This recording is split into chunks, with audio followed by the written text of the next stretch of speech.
Go inside the Crimson Tide with your hosts Rodney Orr and Gary Harris, keeping you informed on everything Alabama. Tider Insider TV, brought to you by Tuscaloosa Tourism and Sports. And welcome into Tider Insider TV. No, don't adjust your set. Don't adjust your channel. It's Wednesday night. I understand that. But, of course, last night, if you were watching WVUA 23 or in the state of Alabama, you know there was severe weather all around us. And Richard Scott and our WVUA 23 weather team was on the air, and we got bumped last night.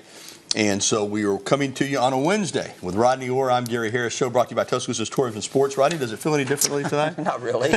But, hey, we still got the same great show. So just a day later than usual. But we appreciate you joining us tonight for Tider Insider TV. And, Rodney, maybe a few days afterwards, but you know where we're going to start. We're going to start with the Iron Bowl. Alabama beats Auburn for the third consecutive year. Saturday at Bryant-Denny Stadium, 49-27. The Tide racked up 516 total yards of offense, 343 of those coming from that man's right arm. You see him running a touchdown in there because he can do everything, but he threw for 343 and 3 more scores, so he accounted for 4 touchdowns. Did have 1 interception. A lot more of a communication error than anything else. But Auburn, give them credit. They had 395 total yards, but 318 of those came on the ground. They basically went to just an old-school single wing attack because Robbie Ashford can really run.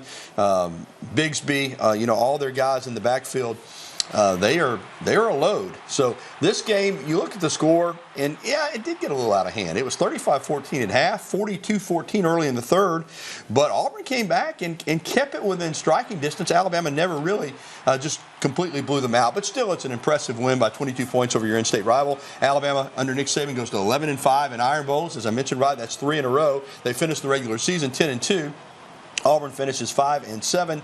And for Alabama, next year down at Jordan-Hare Stadium will be an opportunity to do something that Alabama hasn't done since Coach Bryant. That's won 4 in a row against Auburn. So let me bring you in here, Rod. Let's just start with we sat in the press box and watched every play of it, just your takeaways from, I'm going to call it an interesting Iron Bowl. Carnell Williams, the interim coach, knowing that Auburn was going to be hiring a coach, which they've done, more on that in a moment, and yet they put forth a good effort, but clearly Alabama was the better football team, and I just thought that's kind of the way the game played out. Auburn played hard, they ran the ball, but they just didn't have enough really firepower offensively to keep up with Bryce Young and company. Yeah, when you watch this game, you look at what maybe could have been throughout the season with this offense, Gary. I thought, in that Arkansas game before Bryce went down, they were kind of starting to really find their stride coming together. And then, his injury, I think that certainly hurt them down the stretch and cost them.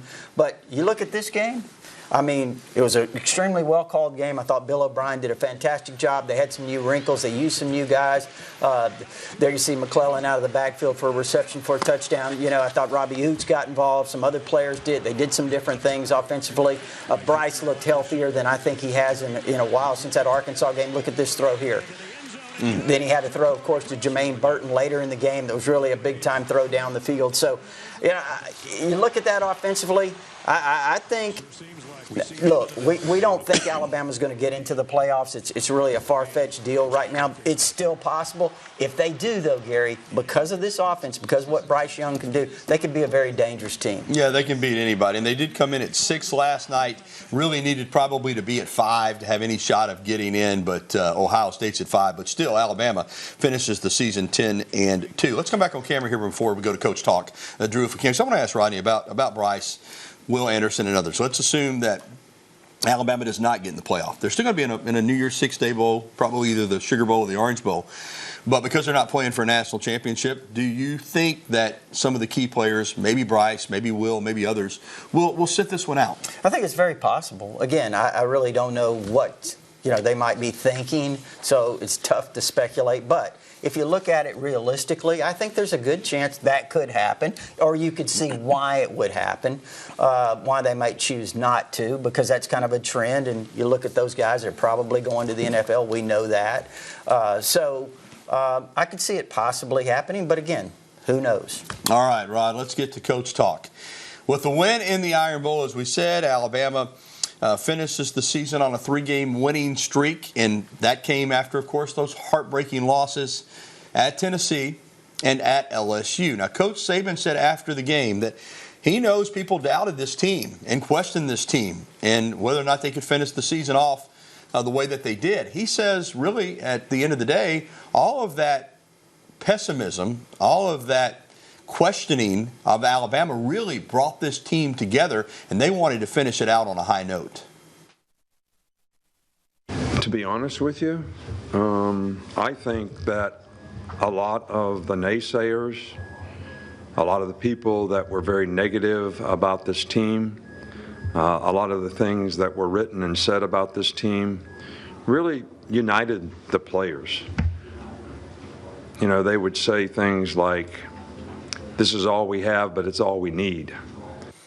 Right, I like that, and I think it's true, and it tells you that this team was a close team. It doesn't change the fact that in terms of what we perceive this team to be, that those two losses made this season go a lot differently, certainly than I thought. And I think you'd agree with me. We thought Alabama might go undefeated, certainly would be in Atlanta, playing Georgia for the SEC championship game. It didn't happen, but they hung in there together. Because let's be honest, after a couple tough losses like that, we didn't even know. We thought some guys might opt out down the stretch, but they stayed together, and they finished the season strong. Yeah, they really did. And you know, when they lost that LSU game, you kind of wondered, okay, where's this team going to go? I mean, obviously, you had Ole Miss coming up, and then you had Austin Peay and then Auburn. You know, those were three really important games. I mean, we felt like obviously they would handle Austin Peay very easily, but that Ole Miss game and that Auburn game could be real tricky because if they checked out, those two teams certainly capable of beating them. You look at that first half of that Ole Miss game, they looked like they were checked out. But the way they rebounded in the second half, and I think that's really big. Now, look, I'm going to say not just for this season. I'm talking about moving forward because you have recruiting. The Sharks are in the water. We've talked about that. And all of the way they're recruiting against Alabama, talking about Nick Saban to be 72. Is he about to, wrap it up as his program? Can they rebound? All of these things, I think that's why it's really important, the way they finish the season for the future of the program. We mentioned the Iron Bowl for Auburn was played without a permanent head coach after Brian Harsin had been fired. Cadillac Williams was the interim coach. Lane Kiffin reportedly was offered that job first and turned it down. So what did John Cohen, the former Mississippi State AD, do? He turned to another former Ole Miss coach, or former Ole Miss coach. Of course, Lane Kiffin, the current Ole Miss coach. Yesterday, Auburn introduced Hugh Freeze, and we know that this guy has been successful on the field. What he did at Ole Miss, and then after sitting out for a couple of years, what he did at Liberty. Of course, he comes with some baggage. We know that too. But he has proven he can recruit and coach in the SEC at a high level. And let's just be honest, regardless of what anybody says, the fact that he beat Nick Saban back-to-back in 2014 and 2015, I think had a lot to do with him getting that job at Auburn. What do you think of the Hugh Freeze hire for Auburn, and where does this put them now in the SEC echelon? Well, I think it's real interesting. First of all, the handshake there with Cohen and Freeze, given the background, the history of that situation when Freeze was at Ole Miss, and, of course, Cohen was at Mississippi State. But look, Freeze is a great coach. I mean, he did a fantastic job at Ole Miss. Gary, he's a great recruiter. I think he's an outstanding talent evaluator. I think he knows how to manage a program. He's had offenses that have scored a lot of points. They played really well on defense. So I think, listen, this is a real upgrade for Auburn. But to me, when Alabama fans start talking about it, I'm more interested in what kind of changes, if any, will Nick Saban make? What kind of moves will he make to kind of get Alabama back to playing, as he says, to the standard that they want to play at. Because, again, you're always going to have competition. You're always going to have challenges. So I'm really kind of more interested in, how does Alabama respond to what they need to do? Yeah, and Alabama will have to go to Jordan here. Rodney, have you noticed that it doesn't seem like it is a fact? Every time Auburn gets a new coach, they get to start the Iron Bowl at Jordan Hare Stadium. Going back to Tuberville in '99, Gene Chizik. 2008, or 2009, I'm sorry. Gus Malzahn in 2013. Brian Harsin in 2021. And now in 2023, it'll be Hugh Freeze. And we know that Auburn down there at Jordan Hare is a much different team than when they play at Bryant-Denny. So already I think a lot of Alabama fans are, I'm not going to say dreading it, but wishing that game probably was at Bryant-Denny rather than Jordan Hare next year. Well, you rattled those. I think Gus is the only one that won that first game, right? Yeah, I think he's right. So that's a pretty good track record. Yeah. Tuberville didn't win. Chizik didn't win. So maybe that'll be good. All right, Rodney, let's move on. And the transfer portal, we know it's real, and Alabama players are flocking to it. Earlier this week, offensive lineman Damian George was the first of the week to announce that he's going into the portal. Former Houston offensive lineman, and was a high highly rated recruit coming out. Played a lot last year, played some this year, but he was the 5th Alabama player to announce that he was entering the transfer portal, joining previously announced players, defensive lineman Braylon Ingram, kicker Jack Martin, running back Trey Sanders, and defensive back Kyrie Jackson. And now it comes to later today, more players, 3 more players, wide receivers Trayshawn Holden, Christian Leary, and they both announced on social media they're going into the portal, and it was reported that offensive lineman Tanner Bowles is going into the portal as well. So that's 9 total players, Rodney. I know you're not surprised. In fact, we're probably expecting more to come. Yeah, I think it's this is certainly something that we expected, and we kind of thought maybe more receivers would get into the portal, and I think obviously there's still a lot of time. I think we'll probably see some more of those guys.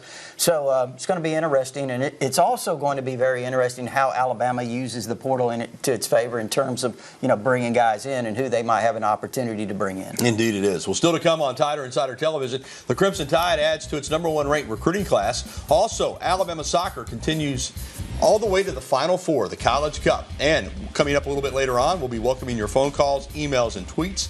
As always, the phone number, 205-348-WVUA. That's 348-9882. There's the email address on your screen.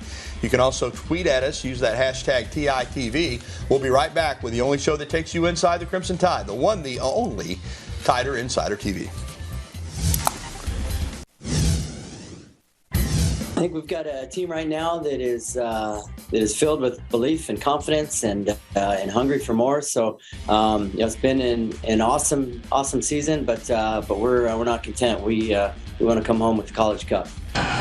College Cup is the national championship. Alabama advanced all the way to the Final Four and Cary, North Carolina for the first time in program history. They knocked off Duke 3-2 last Friday night. Now they are making the trip there. They will play UCLA, another #1 seed, on Friday night. The national championship is set for Monday, December 5th. Roll Tide. Bring home another national championship. Right? I think as many national championships that you can get in any sport, man, to be the best. That's right. And this soccer team's won a 4. And remember, a few years ago, they really weren't even very competitive. Yeah. So it's remarkable. It really is. All right. Welcome back to TITV, sponsored by Tuscaloosa Tourism and Sports. Alongside Rodney Orr, I'm Gary Harris. All right, let's get to recruiting. 4-star wide receiver J.R. Hamilton committed to the Crimson Tide. Rodney had been telling you to watch out for this if you read TiderInsider.com. So it's not really a surprise. But I was really impressed with how he did it. He wrote his own recruiting story on USA Today, man. Yeah. This guy is very, very smart, and he's a dynamic playmaker, as you can see. Projects as a wide receiver, but he's also as a defensive back. Had a couple interceptions, Rodney, but a guy that had offers from Ole Miss, Florida, Michigan, Southern Cal, and others. Even though, again, this was expected to go into Gainesville, Florida, right there in the backyard of the Florida Gators at Buckholz High School, and pull Jaron Hamilton. This is another nice pickup for this top-ranked recruiting class. Well, they have three receivers already committed, and to take him, I mean, that shows you how much they really think about Jaron Hamilton. He's a guy that when he came to camp here, he ran a 4.40. I mean, legit time, great speed, game breaker type player. I think he had 38 catches this year, Gary. 14 for touchdowns. Shows you the kind of playmaker he is. Indeed. And before we turn the page on recruiting, it was a huge weekend at the Iron Bowl for visitors. What's your intel telling you as far as what to watch for coming out of that big recruiting weekend? Well, I think one interesting player that we've talked about quite a bit that showed up, 5-star outside linebacker Keon Keeley from Tampa Berkeley Prep, decked out in a lot of Alabama gear. Yeah. Look, I like Alabama's chances a lot with him. I know Florida's been in there a little bit. Ohio State certainly has been in there very strongly, but I like Alabama here. And, a lot of people talking about Quay Russaw and James Smith, the 2 5-stars from Montgomery Carver. And I think now with Auburn hiring Hugh Freeze, it's going to be real interesting to see. This is going to be a real recruiting battle. It really is. All right, let's get to hoops. The Phil Knight Invitational wrapped up on Sunday evening in Portland, Oregon.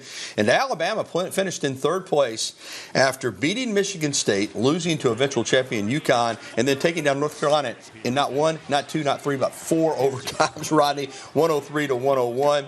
Alabama head coach Nate Oates said that he learned a lot about his team, bouncing back from that physical game against UConn that they lost to gut it out against North Carolina and find a way to finish. The bottom line is they didn't quit. I think we don't quit. I mean, we kind of challenged our guys after the UConn game.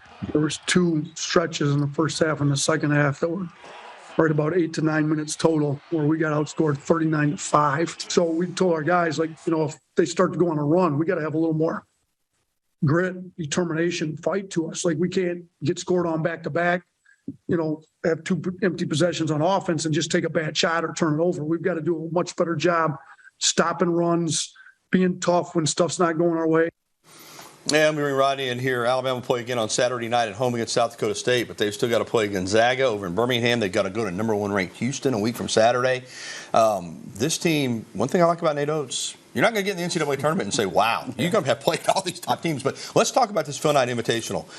Michigan State and UConn are 2 of the most physical teams in the country. Obviously, North Carolina was ranked number 1. All 3 of those programs have won national championships. Alabama's never even been to a Final Four. So to beat Michigan State and Tom Izzo, to beat North Carolina, and then to come back from 14 down to actually tie UConn in the second half before falling in that one, man, great experience, great, I think, a reality for these young players. Alabama's talented, but a lot of these guys are freshmen. Rodney, they know what it's like now to play against the best of the best, what it's going to be like when you're playing high-level basketball teams. No, I think it perfectly prepares them for the SEC, Gary. I think, again, we look at this team, gives them a lot of experience. They've got a lot of young players, a lot of new parts, and look, it's how they've blended together so quickly is really impressive. Indeed it is. And Alabama, despite losing one of those games, moved up from number 18 to number 11 in the rankings. Well, coming up on TITV, Alabama women's basketball wins a close one. And next, we'll be welcoming your phone calls, emails, and tweets. Again, there's the phone number, 205-348-9882. Go ahead and give us a call, TITV Nation.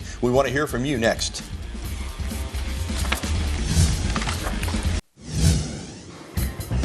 Bama women's basketball down in the Bahamas, tied at 58.